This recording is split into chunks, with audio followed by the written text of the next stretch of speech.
Hey everybody, welcome to Multimedia Development and Instruction in the Classroom at EDEL 518B. My name is Dr. Edward Gonzalez, and I'm absolutely excited because this is probably my favorite course. And there's different reasons, but I'm hoping that you're able to understand how this is all going to be, because it's going to be definitely very unique. Just quick, this is the first time I get to meet you all, so I'm going to give you a little bit about myself. I'm a third grade teacher right now, but I've taught grades 6 through 12 intentionally. My goal is to really understand what's happening at every grade level and come away with an understanding of how we can help support our students that are struggling, because that's definitely my strength, which is working with at-risk students.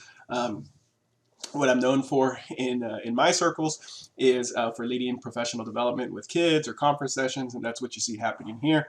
I have some kids running a math task for me at the Kern Q Tech Fest. This was not last year, but the previous year. And then this is kids running a professional development in, again, a project-based math task. And then I also take kids to teach at Cal State University Bakersfield within courses. And then down here, or up here, this is kids actually leading the task within a course. And then this is a course that was held on a campus. And then the kids are carrying the adults through a project there as well.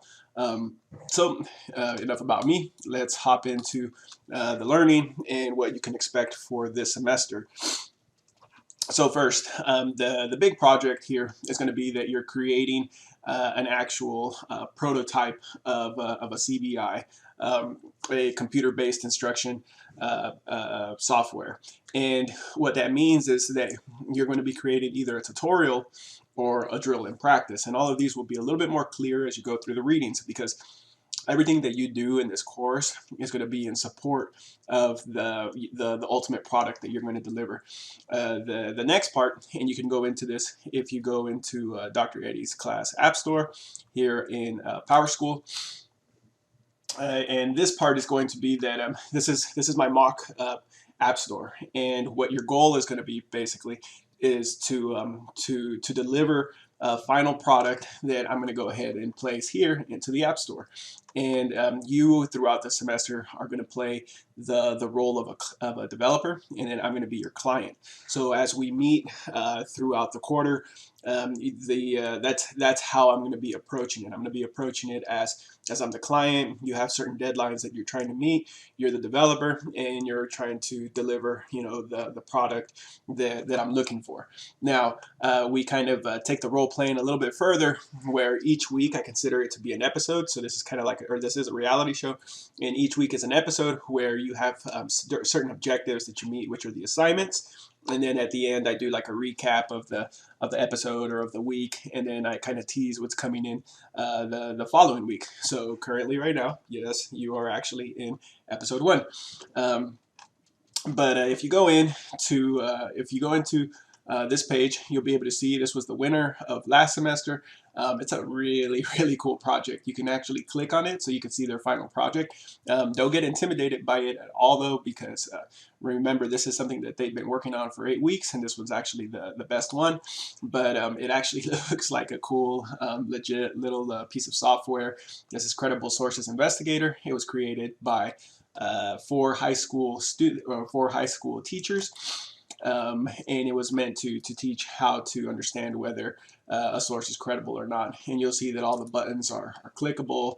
Let's see, I could go in, watch the videos, and are you ready to take the test? And yes, I'm ready. All right, let's play.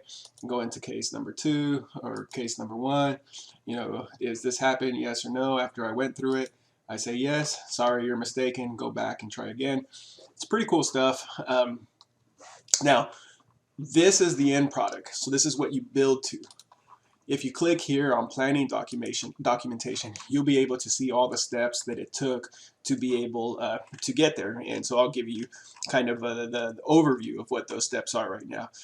Week 1 and week 2 are primarily the planning phase, where you start setting up your teams. Week 3 is going to be a focus on your product. You create storyboards and you gather other media elements. So you'll see here, you start creating the analysis. What class are you going to be going into? What's your platform going to be? As you go into it though, there's going to be links, and the links aren't actually active. And I turned those off on purpose. I'll be letting you go through and check out the different examples as we get closer, just to kind of tease the project as we move along.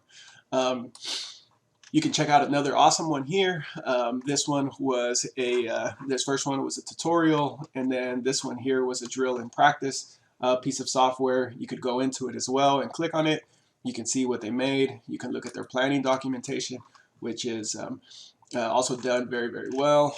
And it shows you, this is pretty much where you're at during this first week, or these first couple weeks or few weeks. You're trying to set up, all of the initial pieces. Again, don't be intimidated. You're gonna have 8 weeks to get through it, but it's a really cool process. It's very unique. As you go through it, I encourage you to consider how can you carry your children through a similar process, which is basically the design process that we're talking about and that we're thinking about. Yeah, I'm actually excited for you to begin, to make sure that you're starting off on the right track. Make sure you begin by going into week 1. Once you go into week 1, you're going to see the expectations. Here you'll see the link to the video that you're watching right now. You'll see the transcript as well. You can begin to go down. You'll see all of the tasks and everything that you need to do, to hit the ground running. I'm absolutely excited to be able to work with you all. The best way for you to reach me is going to be through Twitter. Just send me a message. You also have access to my phone. Make the phone the last resort, but if you need to, you need to. It's not a big deal. And yeah, I'm looking forward to it. Happy developing, people.